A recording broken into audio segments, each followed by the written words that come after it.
Welcome to another adventure into that. So we're back here with Lamine and in front of the detective agency, and we're going to find out what actually is the samurai looking for Kaidehara. But now I need to drop my camera again because it's badly lagging the screen on my side. I don't know how to fix it, but let's just get into the story. Hey there! We'd like to ask you a quick question. Do you know if anyone around here has been looking for him? For Kaidehara Kazuha, we mean. Aha! So this is the renowned Mr. Kaidehara. I've heard a lot about you. It is an honor to finally meet you today. You are too kind. We are currently investigating an assault and would appreciate any help you can offer. Oh? You were targeted in an assault? Let me think. I can't seem to recall anything of immediate interest. Mr. Kaidehara is currently the talk of the town, so there are always a lot of people looking for him. To be honest with you, our detective agency has recently been receiving many inquiries from people wishing to obtain Mr. Kaidehara's personal information. Some of them were offering us millions of mora just to gather the information they want. If these were more legitimate commissions, Sango would have snapped them up in an instant. Millions? Of mora? Whoa! Oh, wait, even at that price, you probably still shouldn't. Please, accept my thanks for looking out for my privacy. Of course. No matter what, we only take on legitimate cases. We don't make our money by revealing details of other people's day-to-day life just for the sake of it. Sorry, I got a little off topic.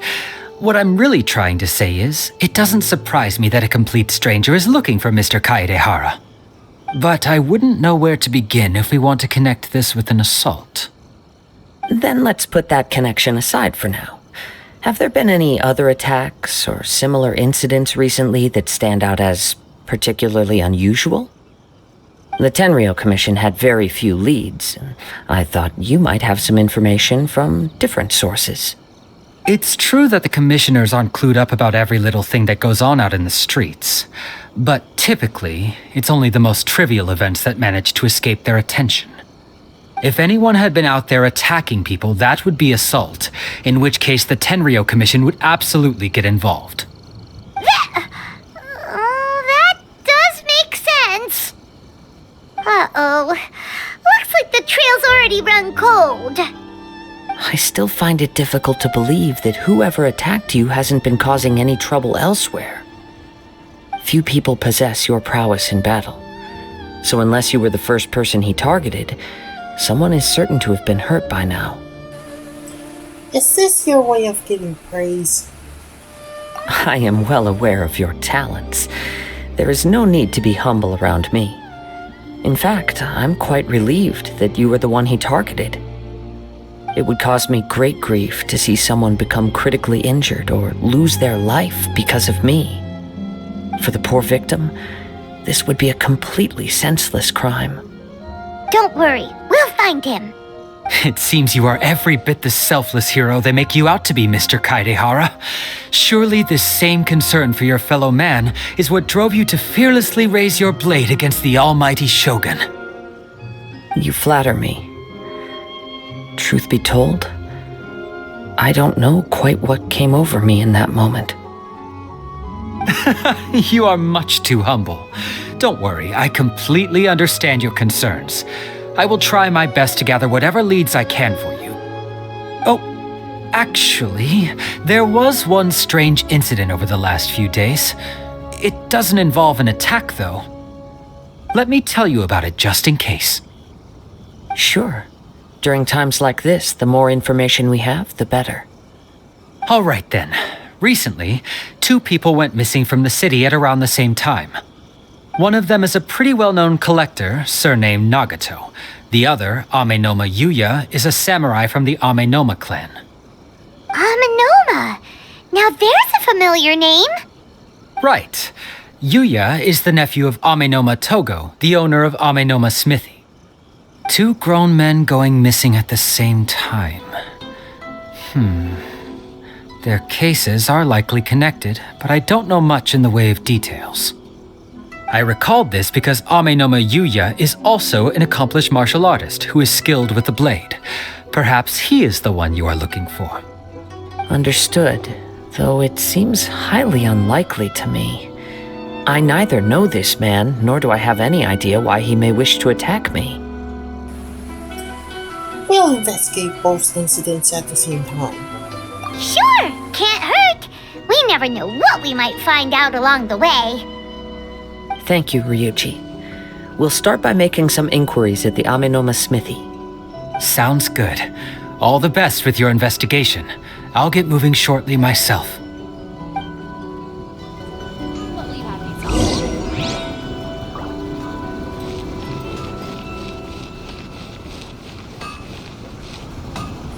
Hey, please cheer me up.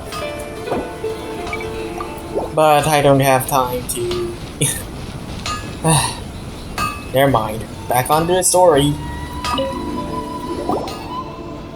Ah, if it isn't Kaedehara Kazuha. What brings you here today? Huh? You two know each other? Yes, the Kaedehara and Amenoma clans were both members of the Raiden Gokaden. Historically, there have always been deep links between the two clans. After I returned to Inazuma, I visited Mr. Amenoma to pay my respects. Ah, I see. Yes, you may recall the story of the Raiden Gokaden from the Iridori Festival. Though all bladesmiths trace their craft back to the same source, over time, each of us has arrived at a different blade-making philosophy, spawning the development of different branches of the same art. As an example, the Amenoma art strives to emulate the abiding patience and determination of water as it turns stone to sand. There is nothing mystical to our work. There is only practice, day in and day out, until both body and mind have memorized the craft, turning each motion of every technique into an intrinsic part of the bladesmith's life. As for the art of the Kaedehara clan, I believe it's called the Ishin art. That's right. Ishin art strives for complete harmony between blade and mind from the moment that forging begins. For only a blade thus forged can capture and convey its maker's thoughts and feelings, and eventually become an extension of its wielder's will. Indeed. Most samurai choose their blades, but an Ishin blade chooses its owner. You are, without a doubt, the most worthy wielder of an Ishin blade. It gladdens my heart to see that although the Kaedehara clan has fallen on hard times, its ideals and virtues are alive and well. You overestimate me. My actions are guided by my own personal sentiments, not by any noble aspirations on behalf of my clan. But let's get back on topic. The purpose of our visit today is to gather some information on your missing nephew. We hope to assist with the investigation. It may turn out that this case is connected to another we are pursuing. Ah, yes. My nephew. I reported the case to the Tenryo Commission, but I haven't heard anything back so far. He didn't say a word before he left, which is very unlike him. I'm still completely at a loss on what to make of it. But I've done what I can so far. Worrying is futile. All I can do now is wait for the news from the Tenryo Commission. We heard that there was a collector involved in the disappearance too. Know anything about that? Yes. On the morning that Yuya went missing, he gave me a very cryptic look and said that he was going to give me a great gift. I believe he went to collect the item from Mr. Nagato after that. The next thing I heard was that a fire had broken out at the warehouse, and neither of them came back. A fire? Yes. Strange, isn't it? I wonder what could have caused it. Unfortunately, there was very little evidence left behind, so nobody knows what really happened. Do you have any thoughts on what Yuya may have wanted to give you? If I had to guess, it must have been some kind of rare weapon. Otherwise, there would have been no reason for him to get my hopes up. He's never been particularly interested in blade forging, but has always had a fondness for blade testing, and can sense even the most minute differences in blade quality. He is extraordinarily talented in martial arts, particularly when it comes to the art of the sword. Truth be told, we have some information that you may find to be objectionable. The person we are looking for, he attacked this friend of mine. Based on the evidence we have gathered so far, only Yuya seems to match the suspect's profile. What? No. Absolutely impossible. Yuya is not that kind of person. He is humble and kind. Even his training is done with the goal of calming his mind. He has never gotten into a fight before. Is that so? Yes. If there's one thing I can say for certain, it's that Yuya would never draw his blade without a very good reason. But, with that said, it's equally out of character for him to just disappear with neither farewell nor fair warning. I also cannot know what course of action he might be capable of if coerced or otherwise compelled by circumstances unbeknownst to me. Anyway, should you find him, please let me know as soon as possible. Don't worry, you have our word. From the sound of that, Paimon doesn't think Yuya was the one who attacked us as well. We still need to get the info from the Nagato family. Yes, it sounds as if something happened when the two men met each other. Let's pay a visit to the Nagato household.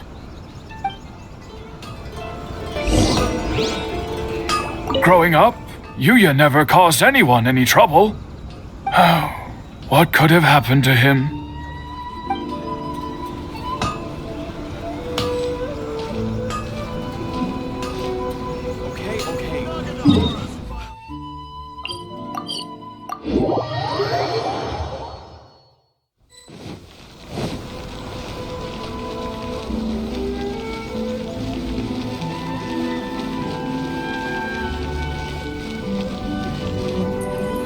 Oh wait, so that's the Nagato house?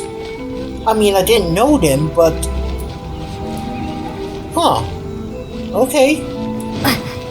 I never knew. I'm very sorry, but we cannot afford to pay what we owe right now. My husband has gone missing, and I'm still trying to find him. No, you misunderstand us. We are here to help with the investigation. We'd like to ask you some questions about Mr. Nagato's disappearance, if we may. Ah, I see. I thought the debt collectors had come to visit again. I'm sorry you have to see me in this dreadful state. Has some new information come out? Do you know where he's gone? I'm afraid we don't have any new information at the moment. We're still trying to find out as much as we can to inform our search. With this in mind, can we perhaps ask some questions about your family's current situation? For example, Paimon's struggling to understand why a collector would be strapped for Mora. That's a long story. Ever since I've known him, he's been an avid collector of all sorts of things. He'd always get so animated when he was showing them to me. I knew nothing about the items myself, but seeing how enthusiastic and excited they made him, I was happy to believe that they were just extremely important to him.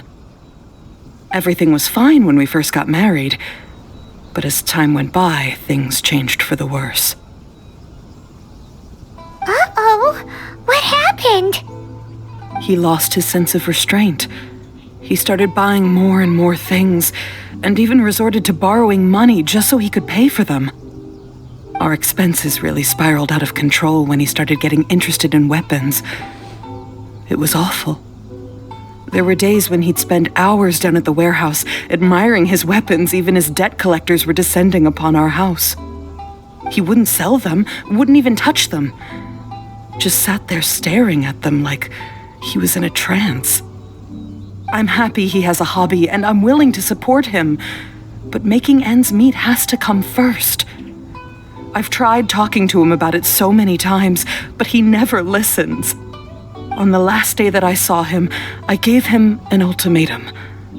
I said, if he refused to sell his collectibles and pay off his debts, I would divorce him and take the children with me. Whoa! And that led to an argument. Actually, it didn't. Generally, he's a quiet man who likes to go with the flow. On most things, he leaves the decision-making to me.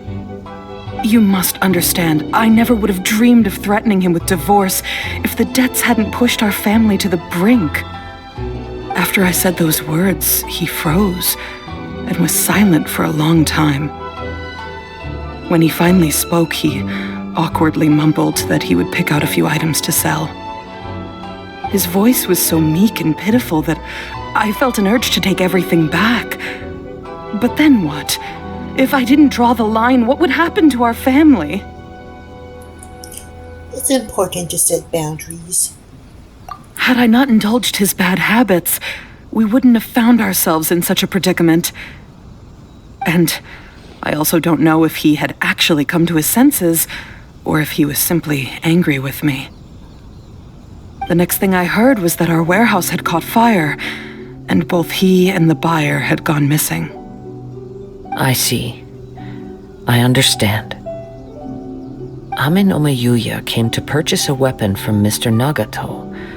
During the sale, a fire broke out at the warehouse, and both men disappeared.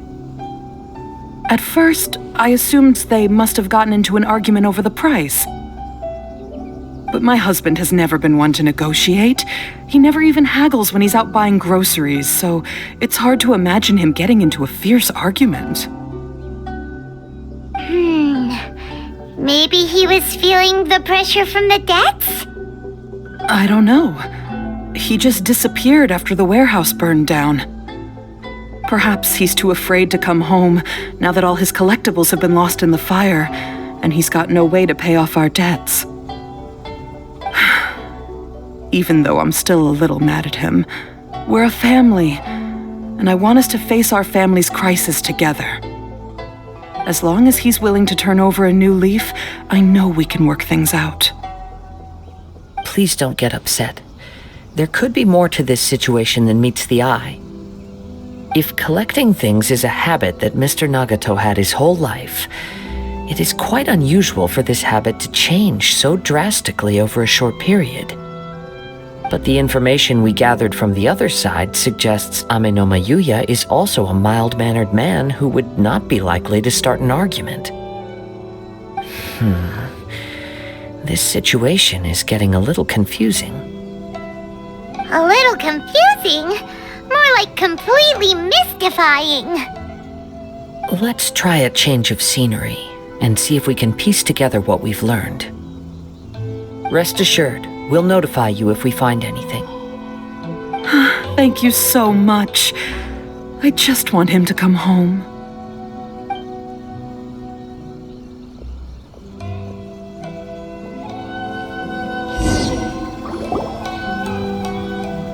Based on the information we've gathered so far, I can only surmise that the sales meeting between the two men was somehow the catalyst for their disappearance. The fire at the warehouse likely played a part in how the situation unfolded, though its exact role is a mystery. Do you have any thoughts? Well, Paimon was thinking that maybe someone accidentally knocked over an oil lamp and, Nope, never mind. Paimon's brain needs to rest for a while. Over to you. We're still missing crucial information. Right. I very much agree with you. It seems highly likely that we're missing a piece of the puzzle. Working off what we know so far, there are too many things that don't add up. The chances are that there are still some clues left for us to discover. One fact that I keep coming back to is that Amenoma Yuya is polite and well-mannered, while Mr. Nagato is introverted and passive. Neither seems like the type of person who is inclined towards initiating conflict. Mr. Nagato, being heavily in debt, is also the only one of them with the potential motive to disappear after the fire. The more I ponder it, the more puzzling it becomes. Just what could have happened there? This also doesn't seem connected to the case of the attacker. Right. Although the time frame seems to broadly match, no other details that we've learned seem to link the two events together. Amenoma Yuya lacks a key distinguishing feature of the attacker, namely that he is principally a practitioner of the blade testing techniques of Amenoma art, not those of the combat-oriented Ishin art. Darn! We thought we could get two birds with one stone here, but at this rate, it's starting to look like a wild goose chase.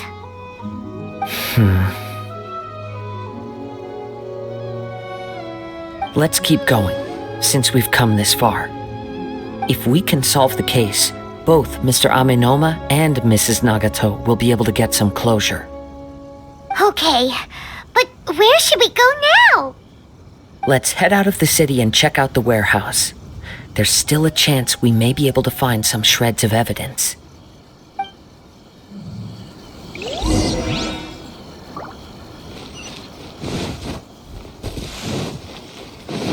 My apologies. Kamore Tea House only accepts guests of Supreme.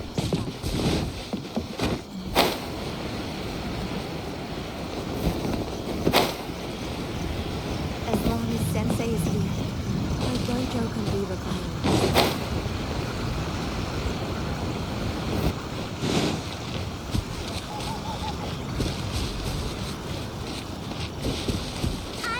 The outside world.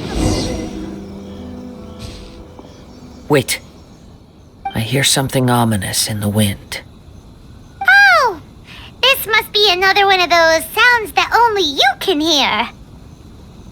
As sketchy as that whole thing seems, you did put it to good use when we were chasing down that vision thief at Beto's tournament, so... I knew we could count on you. Now I'm picking up a strong scent in addition to the sound. It's right around here somewhere.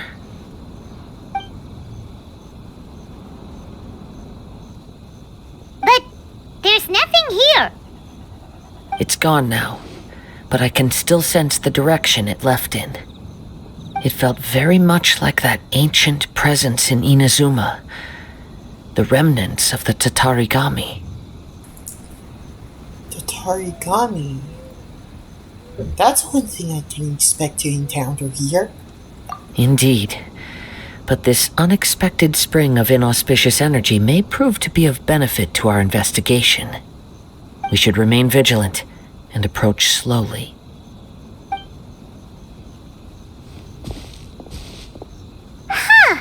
So it's an underground warehouse. The force is definitely coming from down below. The source of the Tatarigami energy has long since left this place, but the residue it left behind still hasn't dissipated completely. Judging from the concentration, I would have to conclude that the Tatarigami source resided here for a very long time. Mrs. Nagato said her husband used to hang around the warehouse by himself a lot. It could well be that he was already under the influence of Tatarigami energy at that time. Surely someone would have noticed. From what I've been told, Tatarigami does not turn all upon whom it preys into violent monsters. But most will develop a stubborn streak upon being exposed to the Tatarigami's unfulfilled will, their interests become fanatical obsessions. Mr. Nagato had an interest in collecting to begin with. The influence of Tatarigami could explain why he became an obsessive hoarder, amassing more and more possessions, even as he put himself in grave debt. So what should we do now? Go down and take a look? Step back. I'll open the door and take a look inside. That's dangerous. No. If we don't open this door, we can move no closer to the truth. You're right. You needn't worry. Both of us have faced far greater dangers than this. Relatively speaking, the risk here is trivial.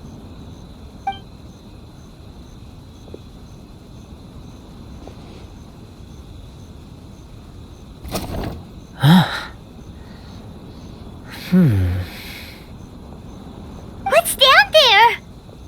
Everything's buried in debris. I can't see anything. It looks like the fire caused a cave-in, reducing the entire warehouse to rubble. I'm not sure if that's a good or bad thing. That was too scary! Paimon was so sure that the warehouse boogeyman was about to jump out at us! All we can do now is keep searching in the direction that the Tatarigami energy source left this place. 2 ordinary humans, entangled with the Tatarigami. I fear much misfortune has already befallen them. We cannot afford to delay any longer. Yes, let's go. If nothing else, it's vital that we find out where this Tatarigami energy is coming from. Quiet your mind and focus on what you sense around you. Perhaps you too will perceive its ominous presence in the wind.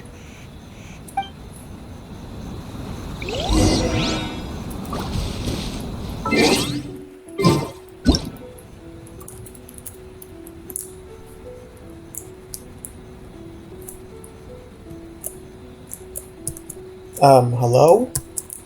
There we go.